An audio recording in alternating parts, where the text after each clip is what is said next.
রাজধানী সহ দেশের 17 অঞ্চলের নদীবন্দরে সতর্কতা দিয়েছে আবহাওয়া অধিদপ্তর। এসব অঞ্চলে সর্বোচ্চ 60 কিলোমিটার বেগে ঝোড়ো হাওয়া সহ বজ্র বৃষ্টি হতে পারে। 16 এপ্রিল দেশের অভ্যন্তরীণ নদীবন্দরের জন্য দেওয়া এক বিজ্ঞপ্তিতে এমন তথ্য জানানো হয়।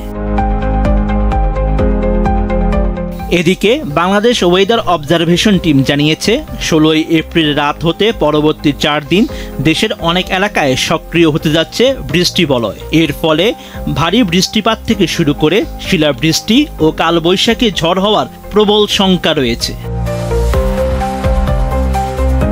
আবহাওয়া অধিদপ্তর আরও জানায় 16 এপ্রিল রাত 1টার মধ্যে রংপুর, রাজশাহী, পাবনা, বগুড়া, টাঙ্গাইল, ময়মনসিংহ, ঢাকা, ফরিদপুর, কুষ্টিয়া, যশোর, খুলনা, বরিশাল, পটুয়াখালী, কুমিল্লা, নোয়াখালী, চট্টগ্রাম এবং সিলেট অঞ্চলসমূহের উপর দিয়ে পশ্চিম বা উত্তর পশ্চিম দিক থেকে ঘন্টায় 45 থেকে 60 কিলোমিটার বেগে ঝোড়ো হাওয়া সহ বৃষ্টি বা বজ্রসহ বৃষ্টি হতে পারে।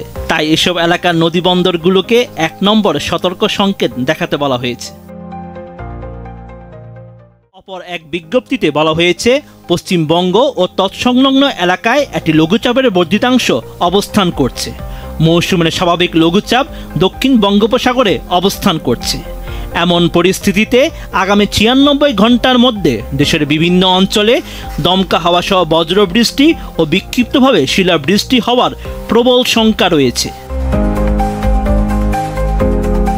17 এপ্রিল বৃহস্পতিবার ময়মনসিংহ ও সিলেট বিভাগের কিছু কিছু জায়গায় এবং অন্যান্য বিভাগে 2-1 জায়গায় অস্থায়ীভাবে দমকা হাওয়া সহ বৃষ্টি ও শিলাবৃষ্টি হওয়ার সম্ভাবনা রয়েছে।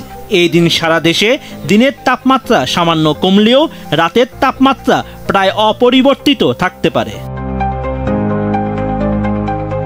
18 এপ্রিল শুক্রবার খুলনা, রাজশাহী ও ঢাকা বিভাগের কিছু কিছু জায়গায় এবং রংপুর, ময়মনসিংহ, বরিশাল, চট্টগ্রাম ও সিলেট বিভাগের 2-1 জায়গায় বজ্র বৃষ্টি হতে পারে।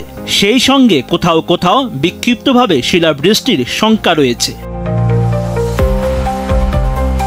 19 এপ্রিল শনিবার দেশের 8টি বিভাগেই ঝোড়ো হাওয়ার সঙ্গে বজ্র বৃষ্টি হতে পারে। সেই সঙ্গে কোথাও কোথাও শিলাবৃষ্টির শঙ্কাও রয়েছে। এ সময় সারা দেশে দিনের তাপমাত্রা প্রায় অপরিবর্তিত থাকলেও রাতের তাপমাত্রা সামান্য বাড়তে পারে। 20 এপ্রিল রবিবার ময়মনসিংহ ও সিলেট বিভাগের কিছু কিছু জায়গায় এবং অন্যান্য বিভাগের 2-1 জায়গায় অস্থায়ীভাবে দমকা হাওয়া সহ বৃষ্টি বা বজ্র বৃষ্টি হতে পারে। এছাড়া কোথাও কোথাও শিলাবৃষ্টির শঙ্কাও রয়েছে। এই সময় সারা দেশে দিন ও রাতের তাপমাত্রা সামান্য বাড়তে পারে। শেখ ফরিদ।